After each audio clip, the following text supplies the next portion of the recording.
So I should probably introduce myself. My name is Vanderspek. I am the Electric Vehicle Program Director at Green Energy Consumers. So we run a program called Drive Green, which is a part education program. We do a ton of education around electric vehicles because there's still a lot of misconceptions out there about what they are and who they're good for. And then we run a network of dealers across the state who offer fixed discounts on electric vehicles to program participants. So our goal is really to make it really easy to make the switch from a gas-powered car to an electric car. And I run that program along with a couple other colleagues. I started as an intern a couple years ago. So the program was launched in 2016 and I've gotten to be there along for the whole ride. Green Energy Consumers Alliance is a nonprofit organization. We're based in Boston and Providence, but now we're all scattered across the 2 states. Our mission is to harness the power of energy consumers to speed the transition to a low carbon future.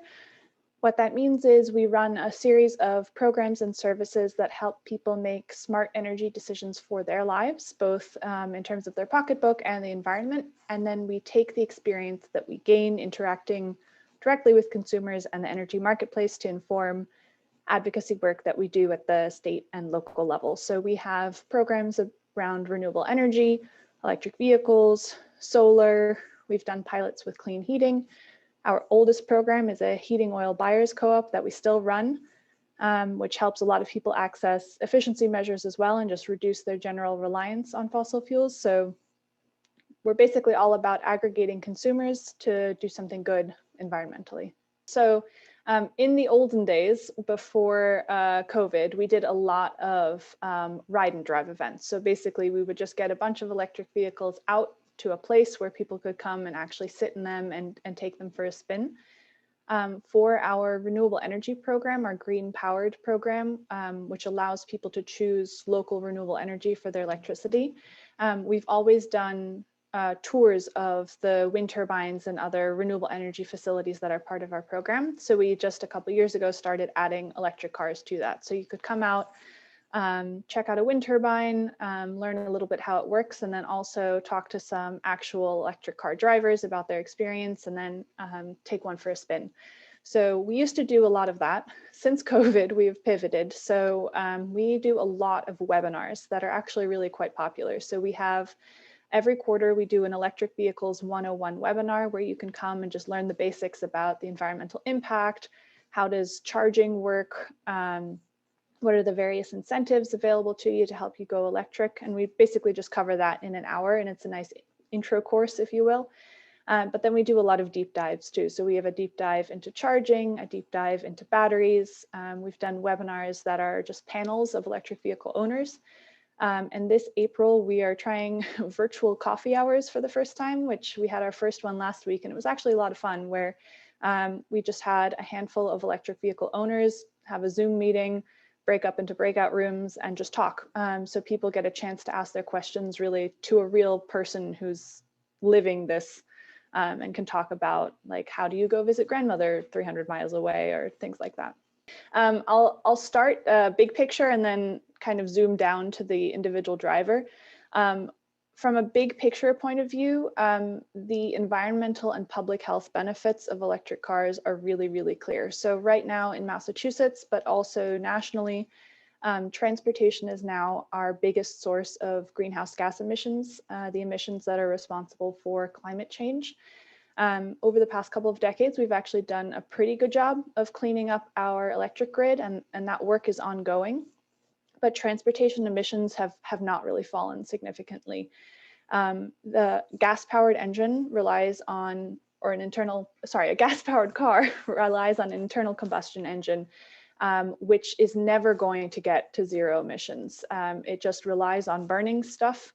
And if we want to meet our state goals of reaching net zero emissions by 2050, there's no way we can get there by continuing to burn stuff to move around. So electric vehicles are responsible for about 1/4 of the emissions of a gas-powered car right now, if you take into account how the electricity is generated to fill up that battery in New England. And that is just going to keep decreasing as we add more and more renewable energy to our grid. So the environmental benefit of an electric vehicle is really clear. Right now, for good reason, all of us are thinking a lot about our lungs and air pollution and our health. And just as electric vehicles reduce the greenhouse gas emissions dramatically, they also reduce the emissions of things that are causing real public harm to people's health. So things like particulate matter, NOx and SOx emissions, the things that cause ozone, ground level ozone, and other air pollution that is causing heart and lung and brain problems in real time right now. Those come down when you switch to electricity. So that's one reason why on the advocacy side of things, we're really, really pushing to electrify medium and heavy duty trucks or anything that runs on diesel, because those are really the worst sources of that kind of pollution. But then if we move from the sort of big picture altruistic view to an actual person who's driving around, the benefits are still really clear. So one is that it's cheaper to drive a mile on electricity than it is to drive a mile on gasoline. Electricity prices are also much more stable historically than gas prices. So if you make the switch from a gas-powered car to an electric car, you can expect to see some savings there. And then secondly, from a consumer perspective, there's a lot of money to be saved in maintenance.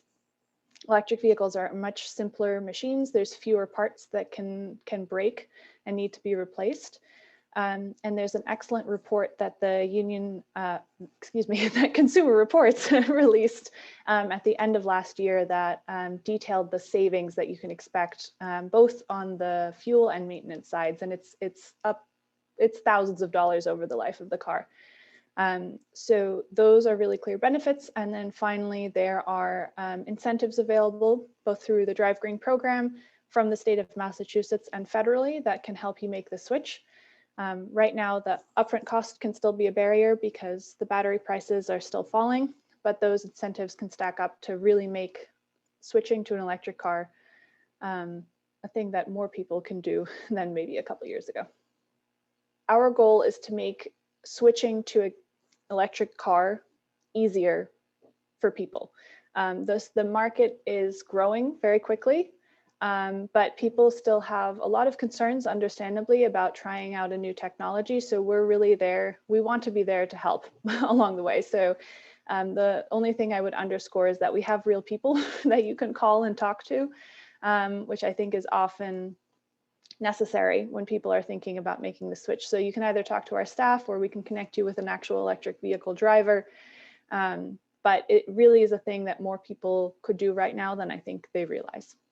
We've had several thousand people sign up to test drive a car through our program. That's the way it works. So when you get to our website, which is greenenergyconsumers.org/drivegreen, you can learn about the different car models that are available right now. And then when you've narrowed down your choice, you can sign up to test drive at one of our participating dealers. And that's how you get the discount, by signing up through our form. So we've had several thousand people sign up through our form. We survey people who go through our program regularly and ask, would you recommend our program to a friend? Would you recommend the car that you got to a friend? And the answer is a resounding yes. I think people, particularly right now, value having a sort of third-party, mission-driven actor who can basically do the research for them, compile it in one nice place, and then be there to help them along the way. So I think we're popular. I think more people should know about us. So I'm glad we can do this interview. So we are brand neutral. We would like to get every car maker on our program. So the way that our program works is on the dealership level. So we talk to dealerships across the state and say, would you like to be part of our program? They sign a short contract with us basically to get on our site. So we have tons of different models available through our website. Exactly what is available differs from month to month because each month the dealers update their prices, and some months there's more Chevy dealers and some months there's more Nissan dealers, or just depending on how they feel basically. The one thing I will say We have invited Tesla to join our program, but they have declined because they do not use the dealership model.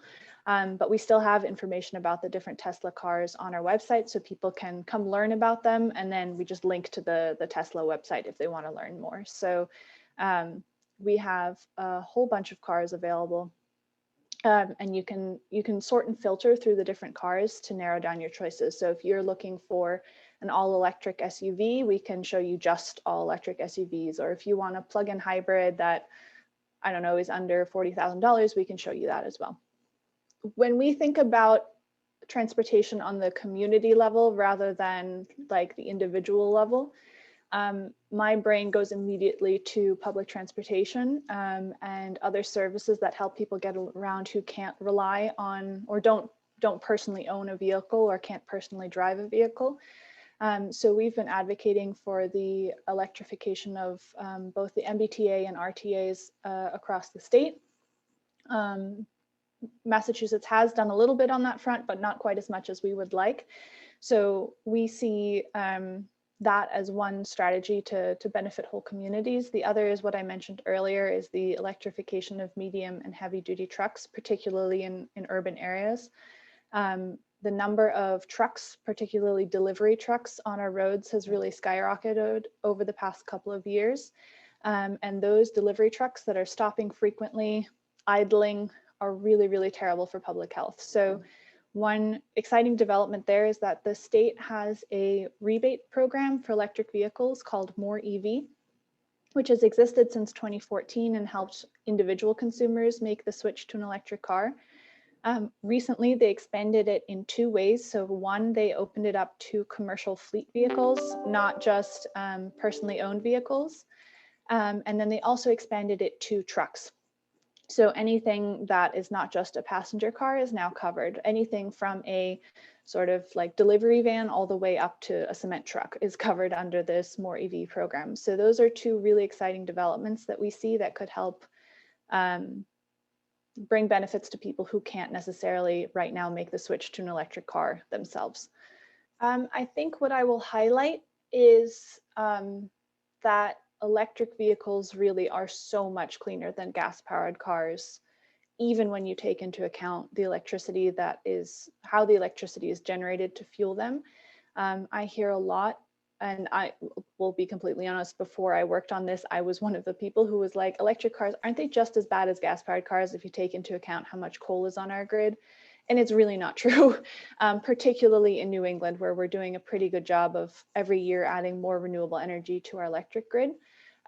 So the resource that we use is from the Union of Concerned Scientists. They have an EV emissions tool where you can put in your zip code and it'll show you how much the average gas-powered car, the average plug-in hybrid, and the average electric car emits per mile driven in that area, depending on the resources that actually make up that electric grid. And that will show you that if you switch from a gas-powered car to an all-electric vehicle, you cut your emissions by 3/4. And that is just so powerful. And there's really no way that we can reach our greenhouse gas emissions reductions goals without electrifying transportation. We absolutely need to do all the other things too. So expanding public transit, making walking and biking infrastructure safer so that people can move around without relying on individually owned gas-powered cars.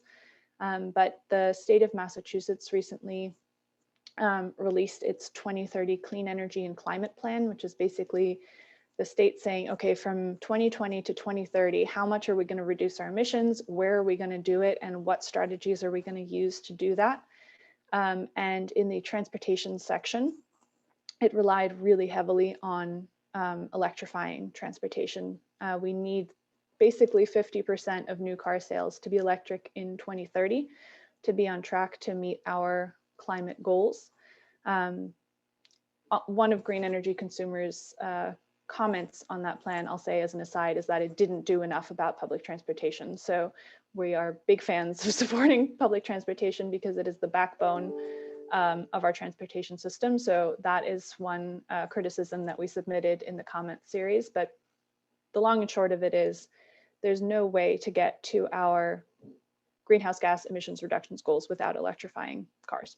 I'm talking about everything from big tractor trailer trucks on the highways to the Amazon Prime delivery vans that are driving through our streets, to pickup trucks that municipalities own to do work for the DPW. Anything basically on wheels that is burning stuff should be electrified, and the more EV expansion can help with some of those.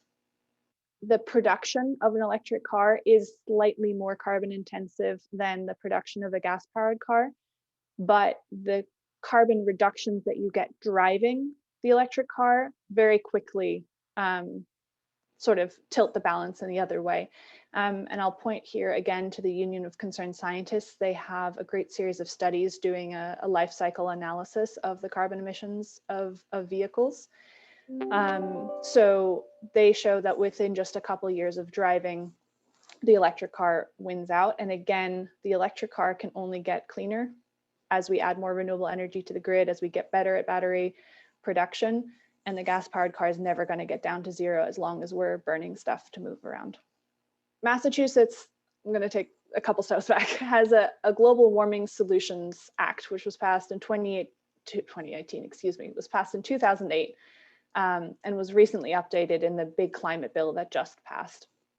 And what that does is it sets mandatory emissions reductions requirements for the state. And the state has to periodically release a plan that says, okay, we're going to reduce our emissions this much. This is how it's going to happen within each sector. And here are the tools that we have at our disposal. So in that 2030 Clean Energy and Climate Plan, what it said in the transportation section is that Massachusetts will continue to adopt the regulations that come out of California around electric cars, around cars. So California has a waiver through the Clean Air Act that allows it to set standards that are more stringent than the federal standards. And other states can then sort of hop on California's bandwagon. And Massachusetts has said, we're going to do that. So we've already done that with something called the ZEV mandate, which set a goal for electric vehicle adoption. And basically in the Clean Energy and Climate Plan, Massachusetts said, we're going to do that for the next round of regulations that come out of California. California's governor released an executive order saying that they're going to phase out the purchase of new gas-powered cars by 2035. And they're likely going to do that through these regulations. So Massachusetts is basically in its 2030 climate plan saying we're going to do the same thing. So by 2035, the state says that in order to reach our greenhouse gas emissions reductions goals, we have to phase out the purchase of new gas-powered cars. That does not mean that in 2035, if you're driving a gas-powered car, that somebody's going to come and take it away from you. It just means that by 2035, you won't be able to buy a new gas-powered car. So exactly how this will be operationalized is kind of still TBD. It depends on a little bit on what the regulations that come out of California look like. But that is how the state has done the math to say, if we're going to meet our legal requirements to reduce greenhouse gas emissions, we have to do this. It's hard to tease out the impacts of that and the impacts of all of the other things that are happening in the car market. And I think what's important to recognize is that the lot of the transition that's happening right now is driven by global forces, not national forces.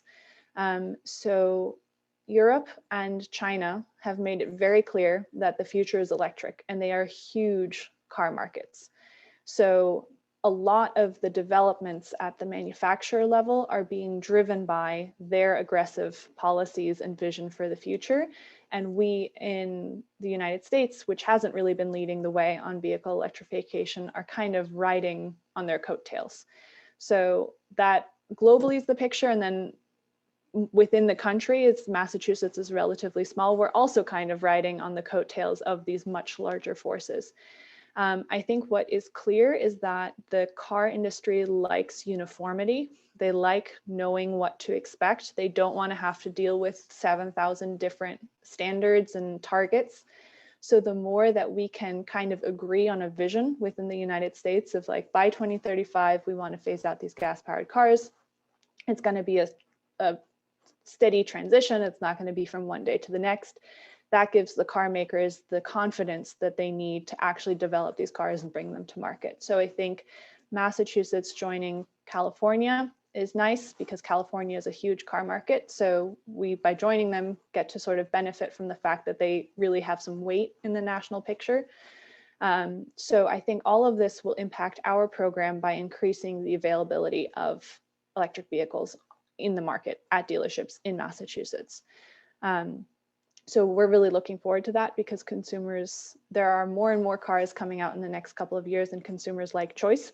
So the more different models and different configurations we can get available, the quicker this transition can happen. Because regulating cars is technically something that is under federal purview, we can't set our own efficiency standards or emission standards on vehicles unless we adopt California standards. So that there's a federal preemption issue there, that if we were to say, set our own emission standards that are even more stringent than California's, that would be struck down in the courts because we don't have the authority to do that. However, there is a lot of local work that needs to be done, and that I think is largely on the infrastructure side. So people need to be able to charge their cars, and that's something that we can do over here completely independently of what California is doing. So there is already a lot of work happening on this front. Our electric utilities are trying to figure out what role they have to play. Our regulators are trying to figure out what role the utilities should have to play. But building out our infrastructure over here on the East Coast is definitely something that we can do independently of California. The car manufacturers would like one standard to have to produce two. So the more that we can sort of unify what we're asking of them, the happier they'll be. One thing I'll point to is, for example, is General Motors made a big splashy announcement recently that they are going to only sell electric cars starting in 2035. Which is the same year that California has set as its in its executive order, and a bunch of other countries around the world have too. Ford announced it's only going to sell electric cars in Europe by 2030, and that's a response directly to the regulations over there. So if policymakers can send a clear signal to car makers, they will follow. What we would like to avoid is a hodgepodge of lots of different targets, but generally pushing in the direction of this transition needs to happen somewhere in the 2030s in order for us to meet our climate goals. That is a clear message to be sending. This is a really interesting question because I think the different car makers are approaching it really differently. So on one end, you've got car makers like Tesla and others you might have heard of like Rivian that are making cars to be cool. Their appeal is that they're cool. People want to get them because they're cool. And that is a huge part of how they've been able to grow. People, I think, connect with the environmental message, but then they also just see the car and think it's really snazzy and want to drive it. So you've got some car makers sort of on that end of the spectrum. You've got other car makers at the other end of the spectrum who are just making a couple of cars to comply with the available regulations, but really don't see this as the future of cool. So I think it's going to be an interesting battle over the next couple of years between those approaches. I do think that more and more people are concerned about climate change, and more people take that concern into account when they make personal decisions. I should say that climate change is not the only reason why people get electric cars. They are super fast, the torque is incredible, they're quiet, they're comfortable, they've got all the cool new safety features that people want. So it's not just the environmentalists who are going out and getting EVs, and the fact that you can save money on your fuel costs and maintenance is a big appeal too.